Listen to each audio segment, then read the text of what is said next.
بسم اللہ الرحمن الرحیم۔ السلام علیکم، روشنی لائٹ چینل میں خوش آمدید۔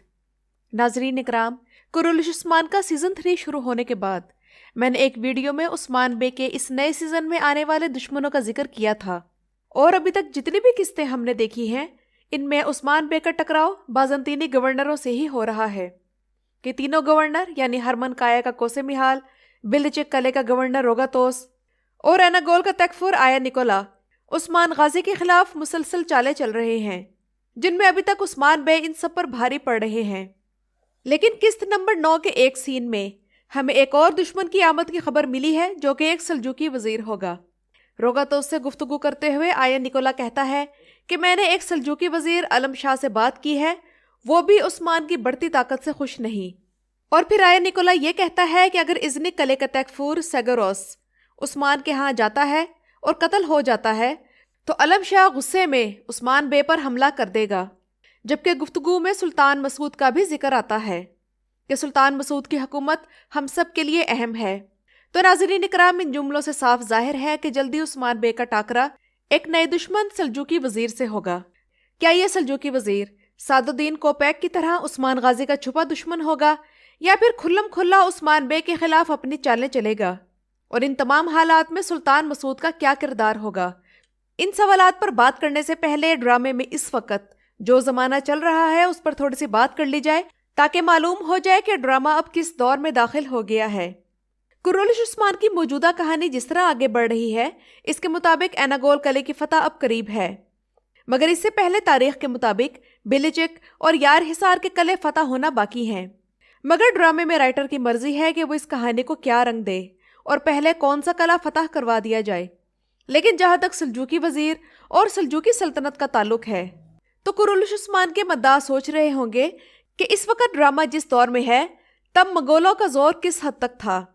سلجوقی سلطنت اپنے دور زوال کے کس درجے پر تھی، اور کیا سلجوقوں کی سلطنت اس قابل تھی کہ عثمان بے اگر اپنی الگ ریاست کے قیام کا اعلان کرتے ہیں تو اس پر ناراضگی کا اظہار کر سکے۔ تو ناظرین اکرام، اصل میں عثمان غازی کی فتوحات کا دور ایک ایسا اہم وقت اور دور تھا جب منگولوں کی الخانی سلطنت اندرونی طور پر ٹوٹ پھوٹ رہی تھی،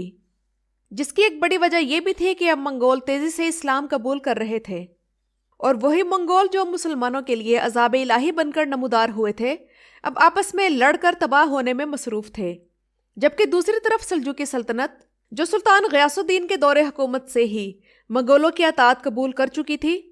اب اس کے موجودہ سلطان منگولوں کی بیساکھیوں کے سہارے سلجوقی تخت پر بیٹھ کر حکومت کرتے تھے،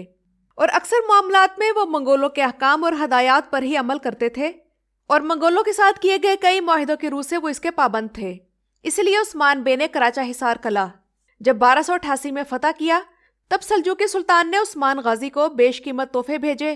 اور اس کے کچھ سالوں بعد یعنی 1300 سے 1308 کے درمیان عثمان غازی نے سلجوقی سلطنت سے آزادی اور اپنی خود مختاری کا اعلان کر دیا، اور یوں وہ سلجوقی سلطنت کی اطاعت سے الگ ہو گئے۔ ابھی آپ لوگ جب کرولش عثمان دیکھتے ہیں تو غور کریں کہ عثمان بے کے قبیلے میں داخل ہوتے وقت سلجوقی جھنڈے دکھائی دیتے ہیں جن پر 2 سروں والا عقاب بنا ہوتا ہے، جو کہ عثمان بے کی طرف سے سلجوقی سلطنت کا اطاعت گزار ہونے کی نشانی ہے۔ لیکن جب عثمان بے اپنی الگ ریاست کا اعلان کریں گے تو تب یہ جھنڈے یہاں سے اتر جائیں گے۔ اور کیا آپ لوگ یہ جانتے ہیں کہ پھر یہاں کون سا جھنڈا لگے گا؟ تو اس کا جواب مجھے کمنٹ سیکشن میں ضرور دیجیے گا۔ اور ناظرین اکرام، سلجوقی سلطنت سے الگ ہو کر اپنی خود مختاری کا اعلان کرنے والے عثمان بے ترکوں میں واحد سردار نہیں تھے،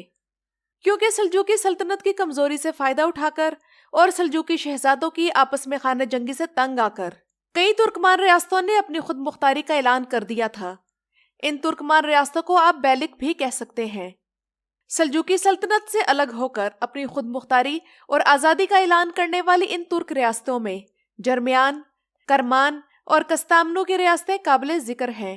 جن میں پھر عثمان بے بھی شامل ہو گئے۔ یاد رہے کہ عثمان بے کی اناتولیا کے بازنطینی علاقوں میں بڑھتی فتوحات کو دیکھ کر سلجوقی سلطنت کی طرف سے عثمان بے کو کئی خطابات دیے گئے تھے، جن میں حضرت عثمان غازی مرزبان، علی جا اور عثمان شاہ قابل ذکر ہیں۔ اور چونکہ کرولش عثمان کے سیزن 3 میں ہمیں یہ دکھایا گیا ہے کہ سیزن 2 اور 3 کے درمیان صرف 40 دن کا فرق ہے، تو اتنی قسطیں گزرنے کے بعد بھی